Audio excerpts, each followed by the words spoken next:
UK Battle Rap News Daily. I'm back with a quick one. Yes, I've been away a while. I'm busy, man, but I'm still trying to hit you lot up with what's relevant, what's going on. I've got a few uploads coming for you lot. Make sure you subscribe, hit the like button, hit the notification bell, drop a comment, all of that stuff, yeah? So today we're going to get into what's just happened. The weekend just gone. I don't even think it was the weekend. It was a weeknight, I believe. But bro, hey, the Locks versus Dipset. So here is my 5 reasons why the Locks completely crushed Dipset.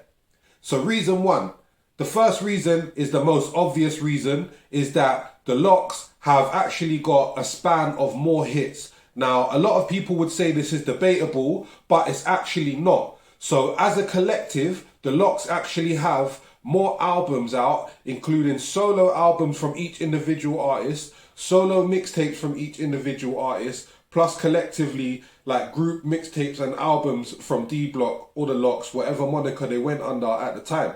Do you understand?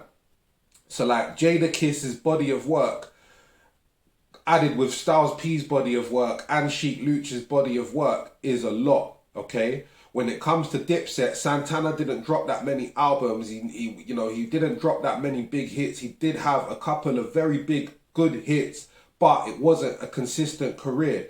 Same goes with Jim Jones. That's why they kept telling him he needs to hurry up and drop Ballin', because he didn't have that many big hits on his albums that he did drop, okay? Cameron is the only heavy hitter from Dipset that they had on the stage who really had the albums and the big hits such as Oh Boy and the Kanye one, etc., etc.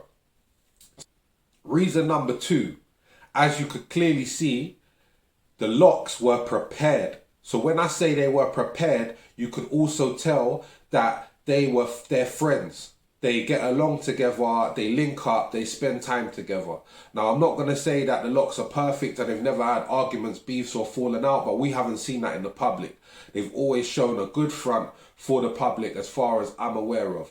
Dipset basically is kind of open that they didn't like each other. Cameron kind of came out and spoke a lot back in the day about Jewels being hooked on lean and him telling him not to do it and that you're not from the South, that's for them South guys and stuff. So, you know, it was quite open that Cameron didn't really like Jewels. They fell out. Obviously, Jim backed Jewels and their situation kind of spread apart. That's when Jim Jones basically created Bird Gang, I believe it was. And then Cameron basically went out and bought the rights to Bird Gang and still kind of owned Jim Jones's own, you know, what he was trying to do. So them kind of tactics there, like they can all come together on the stage for money. But in our hearts, in their hearts, we know that it's never going to be as authentic as the Locks' relationship with each other. And I just think that with the Locks, they practiced and rehearsed and performed together. They knew all of the words for their songs. And when they didn't know the words, they backed each other up. When you go to see these kind of performances, you expect them to be rapping over instrumentals. Even if there is a PA version and it's got some ad-libs or a hook here and there, you expect to hear the instrumentals. Dipset didn't have any instrumentals. They were performing over songs. The quality, like the Locks must have came with WAV files or something. The quality of their instrumentals were better than the quality of the songs that Dipset were dropping. So realistically, yeah, like, you know, they covered every word for every song. They performed it up properly. They had the crowd rocking with them. They were just way more prepared. So that's the second reason why I think they won. Number 3, the third reason why I think that LOX won this battle was their DJ. Their DJ did not come to play. They had a proper DJ who was scratching it up, cutting it in, dropping medleys, dropping songs, and this shows the importance of hip-hops in DJs in live hip-hop performances. People can think nowadays that they just want to throw events, plug an MP3 and plug a playlist on, whatever. That's all good. It can work when it needs to work. But when you're talking a battle of hip-hop artists, MCs, groups, whatever you want to call it, this just defined the importance of a DJ. The DJ absolutely smashed it. you know, he was communicating with the crowd. He was saying Sheik go in straight away on this one. When he dropped something and Sheik knew, like, okay, bam, heard the beat, he's going in, where normally there might be a chorus or it might be someone else's turn to go first. But he's just dropped it and said, Sheik, go straight in on this one.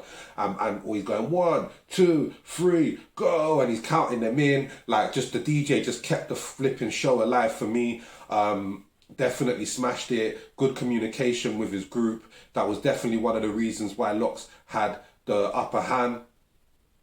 Okay, reason number 4. The reason number 4 why I feel like the Lox won is a big reason. I feel like they resonated with the audience when they did a certain thing. So Styles P bigging up Max B and bigging up Mel Murder before Jim Jones did was a big statement. Jim Jones seemed angry and he bigged them up after and then dropped a couple songs. The difference is that we know that Max B, obviously from prison, has said that he squashed his beef with Jim Jones, but for the majority of his time in prison, he's had beef with Jim Jones. Before he went to prison, he had beef with Jim Jones. Yeah, let's not beat around the bush, yeah? Like, you can't like, you know, pretend now that everything's all blessed and this, that and the other. At the end of the day, Mel Murder and them are in jail. Jim Jones ain't. The whole situation is kind of suspect, and I think the Lox just playing on that whole thing just really pulled down their trousers. I think that, along with other disrespect such as Jadakiss throwing the bandana off of Joel Santana's head, Styles P basically trying to pull Cameron's sneakers off, like the little disrespects like that. But I think the biggest one was the big up to Max B and stuff, is the 4th reason for me why I feel like the Lox won that battle. The 5th and final reason I'm going to touch on, I feel like there's multiple reasons I could go on forever and ever, but I'm going to keep it short and sweet. The 5th reason why the Lox won that battle is because Dipset let Jim Jones perform Summer in Miami. The reason why he shouldn't have performed Summer in Miami and then went on to big up Max B is because that is the exact same song where Max B basically said that Jim Jones's wife touched it in Miami. Okay, you can't perform Summer in Miami when she touched it in Miami, Jim. It just don't work. I'm gonna let that just resonate with you lot. Make sure you subscribe, hit the notification bell. I might talk about more verses and stuff in the future. It's a battle related channel, it's battle shit, so I felt like I should address it. Let me know what you think in the comments. Let me know who you think won, why you think they won. Am I right? Am I wrong? Did she touch it in Miami? Let's go. Yeah, even Chris, she love Max. She touched it in Miami. She touched it in Miami. She touched it in Miami. Told me an opium, she love it in her family.